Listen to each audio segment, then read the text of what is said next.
అరే ఫిల్మ్స్ ఈ రోజు దాకా ఏ పిక్చర్ చూసినా ఏడుస్తాను.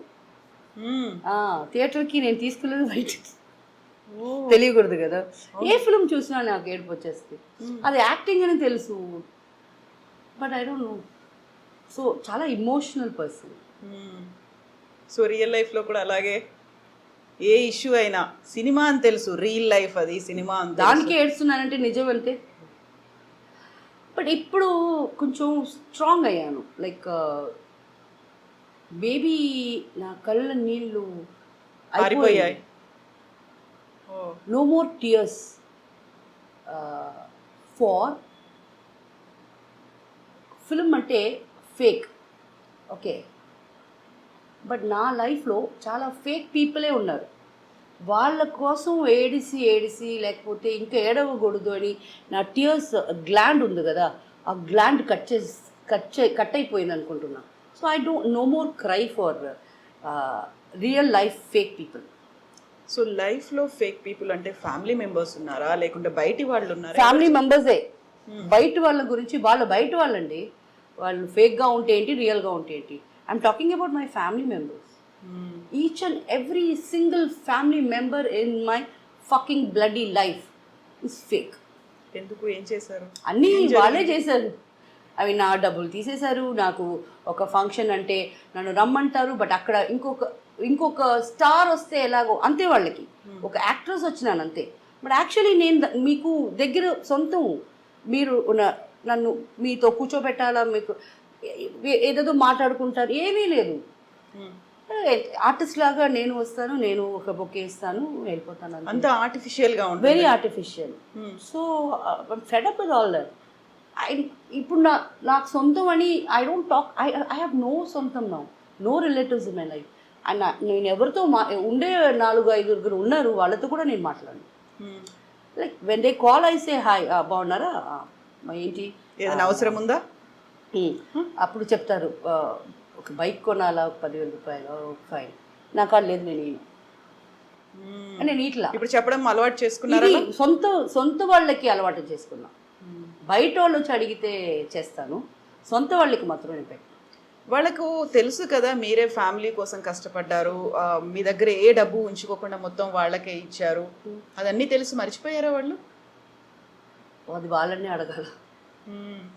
How would I know? అయితే మీకు ఆ టైంలో అంత డిమాండ్ ఉన్నటువంటి స్టార్, మీరు లక్షలు వస్తున్నాయి, ఇన్వెస్ట్మెంట్స్కి పెట్టుకుందాము, ఒక ఇల్లు కొనుక్కుందాము, లేదు ఎక్కడైనా ఒక ప్లేస్ కొనుక్కుందాము, ఎక్కడైనా వెంచర్ చేద్దాము అనిపించలేదా? I was very busy. దీనికి ఆలోచనలే రాలేదు ఇంకా నాకు రాలా.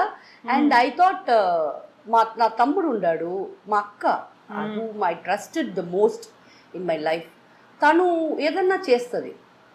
బికాస్ వాళ్ళ పిల్లలు చదువుకున్నారు, అక్క హస్బెండ్ డాక్టరు, సో అక్క వెరీ బ్రిలియంట్ పర్సన్, సో నా కోసం ఏదైనా చేస్తారు అలాగా నమ్మేశాను నేను.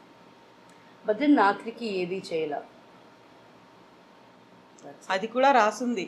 ఎస్, సి నేను నిజంగా చెప్తున్నాను ఆడియన్స్, మీ అందరికీ, అందరూ ఇల్లులు కొనాలా, అందరూ కార్లు తిరగాల, మనం ఆశ పెట్టుకోవాలా తప్ప అది జరిగేది జరగకుండా ఉండేది మన చేతిలో లేదు. సి నేను ఫస్ట్ ఫిలిం ప్లే గర్ల్స్ అప్పుడే కార్ కొన్నా.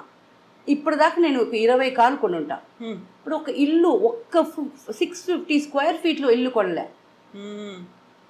ఇక్కడ రాసి ఉండాలి, 4 కార్ డబ్బా ఒక ఇల్లు వచ్చేస్తుందా? నేను చేయలేదే. So that's all return. ఎందుకు అలా ఇంట్రెస్ట్ చూపించలేదు? ఏమో కార్లో ఉండే ఇంట్రెస్ట్ నాకు ఇంట్లో. See I tell you basically, నిజం చెప్పనా, ఈ ఇల్లు కొనేసి దానికి వాటర్ ట్యాక్స్లు, దానికి ట్యాక్స్లు, ఈ కర్మ అంతా నేనే కట్టాలా. నేను చచ్చిపోయిన తర్వాత ఈ ఇల్లు ఎవరు తీసుకుంటారో ఒక గొడవ వస్తుంది. ఈ గొడవలో ఎవరో ఒకరు పీక్కపోతారు. వాళ్ళకి కూడా జనాలు శాపం ఇస్తూనే ఉంటారు, అది చచ్చిపోయింది పాపం, అది వర్క్ చేసి చచ్చిపోయింది, ఇల్లు కొనేది ఈ నా కొడుకు అనుభవిస్తున్నారు అంటారు. ఎందుకు నా వల్ల ఒక ఇల్లు కొనిన తర్వాత అది నా తమ్ముడికో మా అన్నకో పోయిన తర్వాత వాళ్ళు కూడా తిట్లు తినాలా? ఏం వల్ల ఐఎమ్ హ్యాపీ లైక్ దిస్. నా వల్ల నా ఇల్లు రెంట్ కట్టుకుంటాను, హ్యాపీగా నా వల్ల అవుద్ది. అది ఎవరికి ఏ కష్టం లేకుండా కష్టం లేకుండా మంచిది చేస్తున్నాను. యా, ఒక కర్మ సిద్ధాంతమే కాదు, ఒక మీకంటూ ఒక ఫిలాసఫీ ఉంది సపరేట్ సపరేట్ కదా, వഴി తని వഴി, మై వేస్ సపరేట్ వే. అయితే షకీలా కనీసం ఒక జ్యువెలరీ మీద, దాని మీద ఆర్నమెంట్స్ ఇలాంటి దాని మీద కూడా లేదా ఇంట్రెస్ట్? లేదు నాకు. ఇప్పుడు ఒక Bigg Boss, Telugu Bigg Boss కి వచ్చే ముందు ముక్కు అంతే. ఇది ఒక చిన్న రింగ్ కనిపిస్తుంది, ఇది కూడా నాకు ఒక ఫ్రెండ్ ఇచ్చారు. ఓకే, జ్యువెలరీ ఉంది. I don't like to wear. I can't. లేదు కనీసం చెవులకు కూడా పెట్టుకోకుండా పెట్టుకోను. అవును, నేను ఇది మాత్రం చాలా లైఫ్ లో ఆశ, ఇది వేసుకోవాలని. నొప్పికి భయపడి ఇక్కడ పక్కన కాళికాంబల్ టెంపుల్ అని ఒక ఉంది, టెంపుల్ ఉంది, అక్కడ చెప్పాను పెట్టుకో అమ్మా బాగుంటుందని. ఫస్ట్ టైం డైరెక్ట్ గా ఇది కుచ్చి పెట్టారు. అండ్ దెన్ దానికి డైమండ్ వేసుకున్నాను. ఇది ఒక్కటి నాకు ఇష్టం. ఇది ఒక ఫ్రెండ్, ప్లీజ్ ఇది నువ్వు వేసుకోవాలా నా గుర్తు, అందుకు చాలా అలా గుర్తులు ఉన్నాయి. బట్ ఇది ఇప్పుడు మొన్న ఇచ్చారు, అందువల్ల ఇది చేతిలో పెట్టుకున్నాను. సో నాకు ఒక టైం ఉన్నది వేర్ ఏదన్నా చిన్నప్పుడు నేను 11-12 ఇయర్స్ ఉండేటప్పుడు ఫంక్షన్లకు వెళ్తే మా ఏదో ఒక పిచ్చిది వేసుకొని వెళ్తాం కదా, పిచ్చి ఆర్నమెంట్, అది మా పిన్ని ఒకసారి అది చూసిన తర్వాత పిచ్చిది ఆడింది. ఆ రోజు మైండ్ సెట్ నాకేమంటే వేసుకుంటే గోల్డ్ వేయాలా, లేకపోతే వేసుకోకూడదు, మన కాడ ఉందా లేదా అని ఇంకొకరికి అనవసరం. సో అది ఎలా ఫిక్స్ అయిందంటే, ఆ మలయాళం టైంలో నేను 8 o'clock షూటింగ్ నుంచి వచ్చేస్తే రిటర్న్ ఒక హనీఫా, సింగపూర్ హనీఫా అని ఒక షాప్ ఉంది, అక్కడికి పోయి నాకు 8 grams ఒక సవరణ అని తెలియదు. నాకు తెలీదు, ఇప్పుడు తెలిసింది. పెద్ద పెద్ద పెద్ద పెద్ద హారాలు, ఇంత పెద్ద ఇది ఇదన్నీ ఉన్నాయి, అన్ని కొనేస్తా. ఎంత కాడే కదా, టక కార్డ్ వెళ్ళి ఇంట్లో ఇచ్చేస్తాను. అది ఎప్పుడు వేసుకోకూడదా, ఉండాలి ఇంట్లో. అలా నాకు నన్ను అలా అడిగింది కదా పిన్ని అని. వాళ్ళ కొడుకు మెహందీ, హల్దీ అండ్ రిసెప్షన్, పెళ్ళి, 3కి నేను, మా అక్క, మా చెల్లమ్మ, మా అక్క పెద్ద కూతురు, అక్క చిన్న కూతురు, 5గురు ఈ 3 ఫంక్షన్లకి డిఫరెంట్ సెట్స్ రిపీట్ చేయకుండా వెళ్ళారు. రిపీట్ చేసుకోకుండా అందరూ వేరే వేరే జ్యువెలరీ వేసుకొని వెళ్ళాం. అది ఒక సాధించిన తృప్తి, ఒక కళ, అది అలా ఉండిపోయింది, చేశారు. ఆ జ్యువెలరీ అంతా ఎక్కడ ఉంది ఇప్పుడు? అదంతా ఎవరెవరి కాడికి వెళ్ళాలో వాళ్ళ కాడ వెళ్ళిపోయింది. మరి అది ఓకే, ఐఎమ్ నాట్. నేను వేసుకుంటే కూడా నా ఫ్రెండ్స్ ఆ చైన్ పెట్టి ఇచ్చేవా అంటున్నారు నన్ను. వాళ్ళని నేను అడగలేను అలాగా, బట్ నన్ను అడుగుతున్నారు. సరే ఇది వేసుకుంటే కూడా ఈ గొడవ ఎందుకు నాకు అని. బట్ జ్యువెలరీ ఏమో ఉంది, బట్ నాకు ఇష్టం ఉండదు. సో ఇది అంతా మనం రియల్ లైఫ్ గురించి మాట్లాడుకున్నాం. ఒక్కసారి మళ్ళీ రియల్ లైఫ్ అటువైపు వెళ్తే, ఫిల్మ్ ఇండస్ట్రీలో, మలయాళ ఫిల్మ్ ఇండస్ట్రీలో ఒక్కసారి మీరే సూపర్ స్టార్ అయిపోయారు, మీ దగ్గరే కలెక్షన్స్ ఎక్కువ వస్తున్నాయి, మీకు డిమాండ్ ఎక్కువ ఉంది, లైన్లు కట్టారు, ఇవన్నీ అనుకున్న టైంలో ఒక రకమైనటువంటి జెలస్ ఫ్యాక్టర్ అనేది కూడా కనిపిస్తుంది కదా. షకీలా ఇలాంటి మూవీస్ చేస్తుంది కాబట్టి అలా వచ్చిందా, లేదు షకీలా బి గ్రేడ్ ఆర్టిస్టు ఇలా అనుకునే వాళ్ళలో మెన్ ఎంత ఉంటారో ఉమెన్ కూడా అంతే ఉంటారు కదా. కో స్టార్స్ అనుకోండి, హీరోయిన్స్ అనుకోండి, వాళ్ళ దగ్గర నుంచి ఎలాంటిది ఎక్స్పీరియన్స్ అయ్యారు మీరు? అదంతా ఏం లేదు, ఏం పట్టించుకోలేదు. ప్రాబ్లం ఏమంటే నా కాడ మీరు ధైర్యంగా వచ్చి మాట్లాడితే కదా, నాకు ఫ్రెండ్స్ లేదు, ఎనిమీస్ లేదు, మీరు వచ్చి మాట్లాడితే కదా నా ఫీలింగ్స్ ఏమని నీతో మాట్లాడి షేర్ చేసుకోవటాలు. ఎందుకు మాట్లాడలేదు? భయం. ఎందుకు? నేను మాట్లాడతాను లేను. ఫస్ట్ ఆఫ్ ఆల్ వాళ్ళు ఫ్రెండ్లీగా వస్తే నేను హలో అని మళ్ళీ అంటానో లేదో అని ఫస్ట్ భయం. సెకండ్, ఓవర్ కొంచెం అడ్వాంటేజ్ తీసుకుంటామంటే ఇవి మళ్ళీ మనకి డేట్స్ ఇచ్చదో లేదో ఇల్లే అనుకోవటం.